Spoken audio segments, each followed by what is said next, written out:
Hello visitors, welcome back to my channel. उम्मीद है आप सब खैरियत से होंगे। तो चलिए शुरू करते हैं पीर कामिल का scene number 3। Mrs Samantha Richard ने दूसरी रो में खिड़की की तरह के साथ बैठे इस लड़के को चौथी बार घूरा।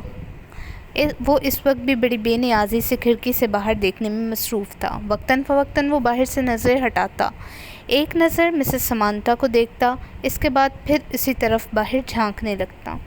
इस्लामाबाद के एक गैर मुल्की स्कूल में वो आज पहले दिन इस क्लास की बायोलॉजी पढ़ने के लिए आई थी। वो एक डिप्लोमेट की बीवी थी और कुछ दिन पहले ही इस्लामाबाद अपने शौहर के साथ आई थी। टीचिंग इनका प्रोफेशन था और जिस मुल्क में इनके शौहर की पोस्टिंग हुई वो वहाँ सिफारत खाना से मुंसलिक स्कूल्स में पढ़ाती रहीं।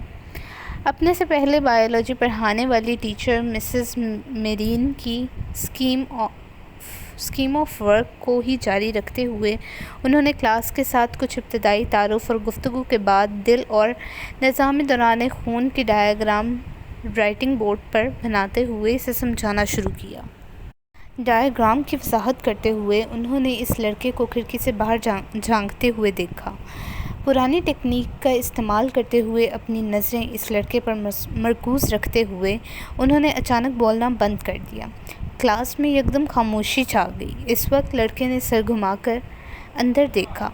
मिसेस समांथा रिचर्ड्स से इसकी नज़रें मिली। मिसेस समांथा रिचर्ड्स मुस्कुराई और एक बार फिर उन्होंने अपना लेक्चर शुरू कर दिया। कुछ देर तक उन्होंने इसी तरह बोलते हुए अपनी नज़रें इस लड़के पर रखी जो अब अपने सामने पड़ी नोटबुक पर लिखने में मसरूफ़ था। इसके बाद मिसेस समांथा रिचर्ड्स ने अपनी तवज्जो क्लास में मौजूद दूसरे स्टूडेंट्स पर मरकूज़ कर ली। इनका ख्याल था वो शर्मिंदा हो चुका है, वो दोबारा बाहर नहीं देखेगा। मगर सिर्फ 2 मिनट के बाद उन्होंने इसे एक बार फिर खिड़की की तरफ मुतवज्जा देखा। वो एक बार फिर बोलते हुए खामोश हो गई। बिला तवक्कुफ़ इस लड़के ने गर्दन मोड़ कर फिर इनकी तरफ देखा। इस बार मिसेस समांथा रिचर्ड्स मुस्कुराई नहीं बल्कि कदरे संजीदगी से इसे देखते हुए एक बार फिर लेक्चर देना शुरू कर दिया। चंद लम्हे गुजरने के बाद उन्होंने राइटिंग बोर्ड को देखने के बाद दोबारा इस लड़के को देखा तो वो एक बार फिर खिड़की से बाहर कुछ देखने में मसरूफ़ था। इस बार गैर महसूस तौर पर इनके चेहरे पर कुछ नाराज़गी नमूदार हुई और वो कुछ झुंझलाते हुए खामोश हुई और इनके खामोश होते ही इस लड़के ने खिड़की से बाहर अपनी नज़रें हटाकर इनकी तरफ देखा। इस बार इस लड़के के माथे पर भी कुछ शिकनें थीं। एक नज़र मिस रिचर्ड्स की कुनाकवारी से देखकर वो एक बार फिर खिड़की की तरफ देखने लगा। इसका अंदाज़ इस कदर तौहीन ज़दा था कि मिस का चेहरा सुर्ख हो गया। सालार, तुम क्या कर रहे हो? उन्होंने सख्ती से पूछा। नथिंग, एक लफ्ज़ी जवाब आया। वो अब चुभती हुई नज़रों से इन्हें देख रहा था। तुम्हें पता है मैं क्या पढ़ा रही हूँ? होप सो, इसने इतने रूड अंदाज में कहा कि समांथा रिचर्ड्स ने यकदम हाथ में पकड़ा हुआ मार्कर कैप से बंद करके टेबल पर फेंक दिया। ये बात है तो फिर यहाँ आओ और ये डायग्राम बनाकर इसको लेबल करो। उन्होंने डस्टर के साथ राइटिंग बोर्ड को साफ़ करते हुए कहा। यके बाद दीगर लड़के के चेहरे पर कई रंग आए। उन्होंने क्लास में बैठे हुए स्टूडेंट को आपस में नज़रों का तबादला करते देखा।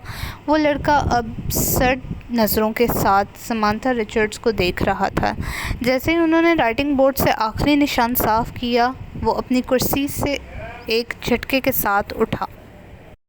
तेज़ कदमों के साथ इसने टेबल पर पड़ा हुआ मार्कर उठाया और बर्क रफ्तारी के साथ राइटिंग बोर्ड पर डायग्राम बनाने लगा। पूरे 2 मिनट 57 सेकंड्स के बाद इसने मार्कर पर कैप लगाकर इसे मेज़ पर उसी अंदाज में उछाला जिस अंदाज में मिस ने उछाला था और समांथा रिचर्ड्स की तरफ देखे बगैर अपनी कुर्सी पर आकर बैठ गया। मिसेस रिचर्ड्स ने इस मार्कर उछालते या अपनी कुर्सी की तरफ जाते नहीं देखा था। वो बेयकीनी के आलम में राइटिंग बोर्ड पर 3 मिनट से भी कम अरसा में बनाई जाने वाली इस लेबल डायग्राम को देख रही थी जिसे बनाने में उन्होंने 10 मिनट लिए थे और वो इनकी डायग्राम से ज़्यादा अच्छी थी। वो कहीं भी मामूली सी गलती भी नहीं ढूंढ सकी। کچھ خفیف سی ہوتے ہوئے انہوں نے گردن موڑ کر ایک بار پھر اس لڑکے کو دیکھا اور وہ پھر کھڑکی سے باہر دیکھ رہا تھا۔ تو گائز یہ تھا ہماری ناول کا 3rd سین۔